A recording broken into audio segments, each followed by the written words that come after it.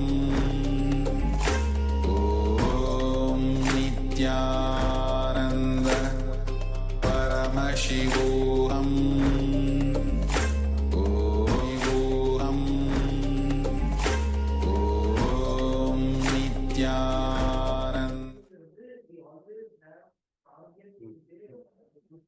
Nithyanandam Paramasukadam Kevalam Jnanamurtim Dvandvatitam Gaganasadrisham Tattvamasyaadilaksham Ekam Nityam Vimalamachalam Sarvati Sakshibhutam Bhavatitam Trigunarahitam Sadgurum Tam Namami. Nithyanandam, thank you so much for joining us yet again. We'll look at the highlights, the powerful cognitions that we received in the last session, in the video that we watched from the Supreme Pontiff of Hinduism, Bhagavan Nithyananda Paramashiva. Your body is basically for experiencing many extraordinary things. That is why when Hinduism introduces you to you, it says, Shrinvant Vishve Amritasya Putraha, which means, oh, listen, sons of immortality. Whatever achievement happens in your life, whether in the form of wealth or power or health or happiness, or in the form of fulfillment, anything, everything, Kundalini is the source. If the Kundalini can be awakened and directed, then you can achieve anything that you want in your life. Agnya means willpower. If this chakra opens, your whole thoughts, your whole thinking trend will be changed. Not only that, whatever you think will become reality. So the meditation that we will be doing now is directed exactly at this, to direct your Agnya, the third eye, to awaken the power to get anything you want in your life. Agnya means willpower. The Shastra pramana for this, the Vijnana Bhairava Tantra, Sutra 31, Dharana 8 says, Taya puryas murdantam bhangtva brukshepa setuna nirvikalpam manakritva sarvodve sarvagodgamaha. The translation is, we experience the oneness with Sadashiva, Paramashiva, as when we place our life breath energy in between the eyebrows, cognizing that we are breathing through the third eye, cognizing that we are breathing through that third eye, we awaken Sadashiva's third eye. So let us now enter into the meditation. The step one, the first step, closing your eyes, concentrate on the third eye, which is the region between your eyebrows. Feel as if you're drilling it from the inside. From the inside, you're drilling it. Visualize as if you're drilling it from the inside. This is step one. Step two, open your eyes and see through the third eye. We'll be projecting the third eye of the Supreme Pontiff of Hinduism, Bhagavan Nithyananda Paramashivam, on the screen. So when you open your eyes, see through your third eye directly into the third eye of Swamiji, of the Supreme Pontiff of Hinduism. Visualize as if you're looking through the third eye. You're seeing through the third eye with the physical eyes being open. The step three is, with your eyes closed, just see through your eyes whatever images you're seeing behind the closed eyes. We may be closing our eyes, but that doesn't mean the visuals are stopped. The visuals will still continue to flow. So with your eyes closed, continue to see whatever images you are seeing behind the closed eyes. Step 4, again open your eyes and see through the third eye, looking intensely at the Supreme Pontiff of Hinduism's third eye in the picture. Look through your eyes. And then the last step is, with your eyes closed, just see through your eyes whatever images you're seeing behind the closed eyes. You may feel that you need a little more time to sleep as your eyes are a little hot, so you need more time to keep closed. Wash your eyes in the morning and night using fresh water after you practice this process. Let us now enter into the Trinetra Diksha initiation, awakening the power to get anything you want.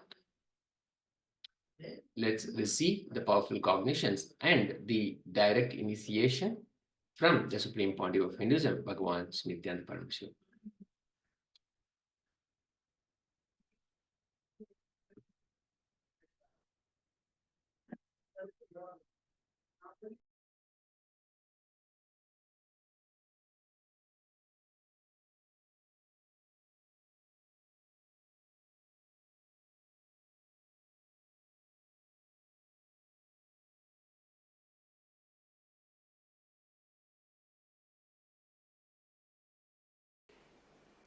To tell you honestly, I have not even designed this technique. I took it from Shiva Agamas, Mahadeva's teachings to Devi. I took it from that and organized. To tell you honestly, I have not even designed this combination. Is my contribution from Shiva Agamas. Otherwise, the original technique, Mahadeva's Shiva Agamas to Devi. I took it from that and organized. To tell you honestly, I have not even designed this combination. Is my contribution from Shiva Agamas. Otherwise, the original technique, Mahadeva's Shiva Agamas to Devi. Side effects. I took it from that and organized. To tell you honestly, I have not even designed this combination. Is my contribution from Shiva Agamas. Otherwise, the original technique, Mahadeva's Shiva Agamas to Devi. Side effects. Listen. I took it from that and organized. To tell you honestly, I have not even designed this combination. Is my contribution from Shiva Agamas. Otherwise, the original technique, Mahadeva's Shiva Agamas to Devi. Side effects. Listen. I took it from that and organized. To tell you honestly, I have not even designed this combination. Is my contribution from Shiva Agamas. Otherwise, the original. The center of your forehead means where I have the kumkum, the red dot. Center of that spot in you means your third eye is open. Your third eye is open. You are looking through that third eye. First few minutes it will be little difficult, but you will catch it within 4 or 5 minutes. Let your eyes be open, but look through your third eye. See, visualize, feel you are looking through your third eye. Second step, close your eyes, visualize the intense golden light is entering into your being and functioning on your third eye, actively getting centered on your third eye. Please understand. The first step is visualizing. You are looking through your third eye, and now my third eye photograph will be projected. Look into my third eye. Look through your third eye to my third eye. First step. Second step, close your eyes and visualize intense light. Golden light is entering into your body from above, the sky, entering into your head and getting centered, functioning, active on your third eye. I'll guide you step by step. Now, please keep your eyes open and gaze at my third eye. Visualize you are looking through your third eye.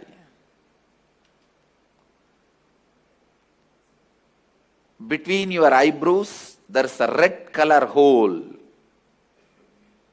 Visualize you have a red color hole between your eyebrows, and intensely look at my third eye.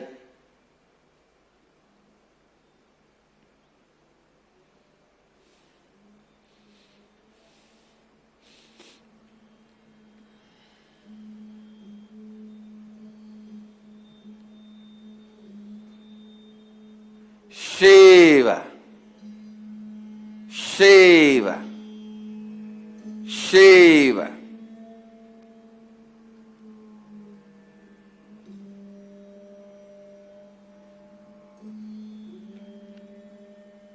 Shiva.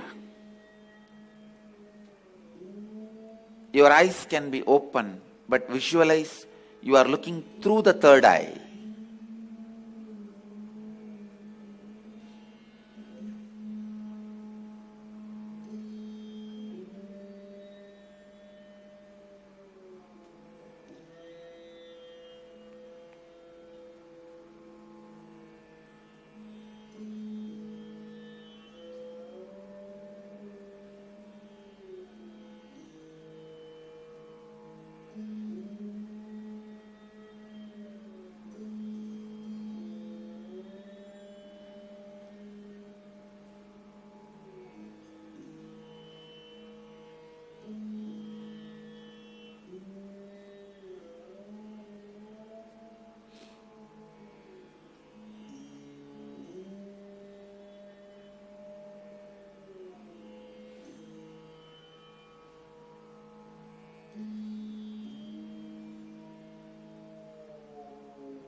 Shiva,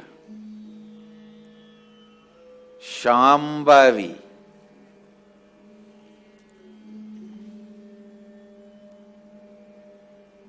Om, Hreem, Kundalini, Kula Kundalini,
Shiva.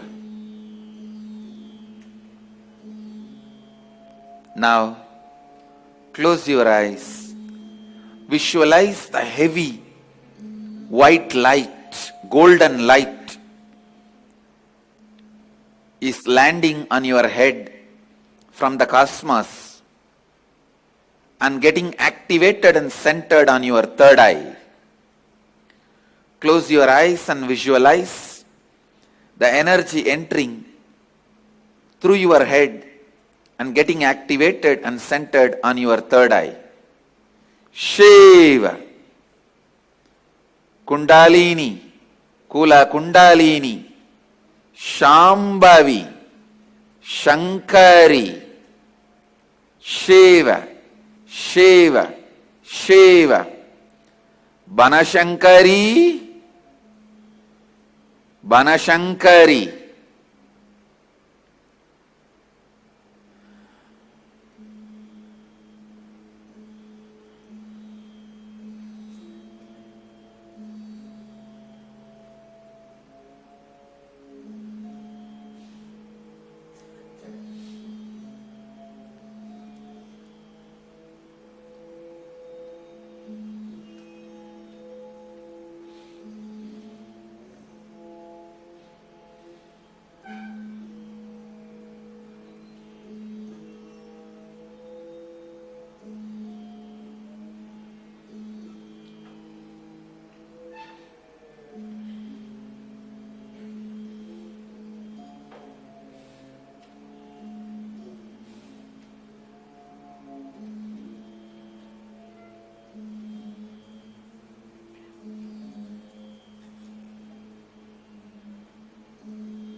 Om Hrim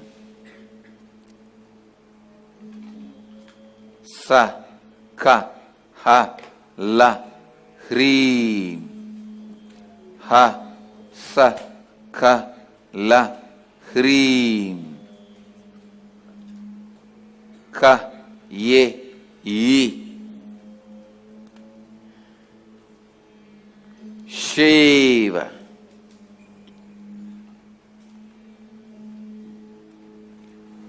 Shiva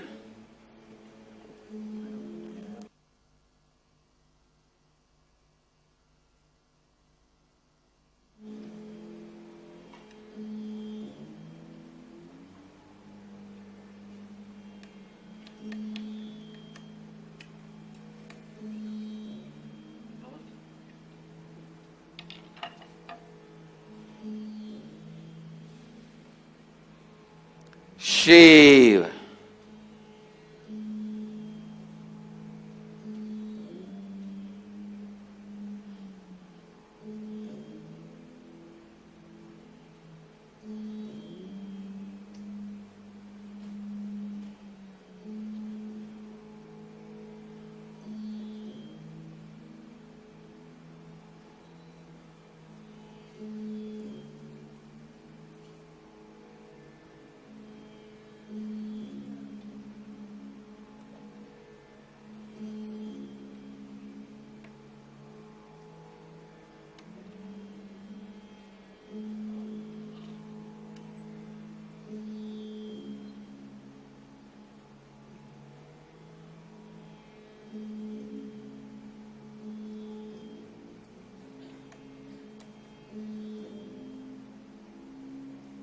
Shiva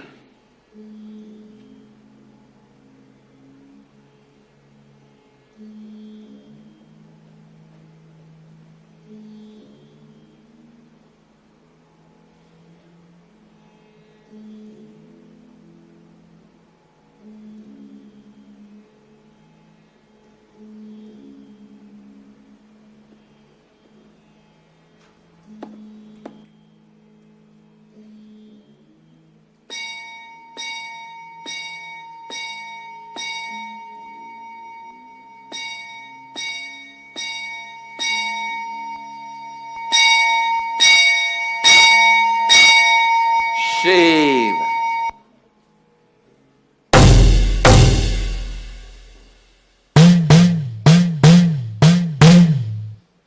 Shiva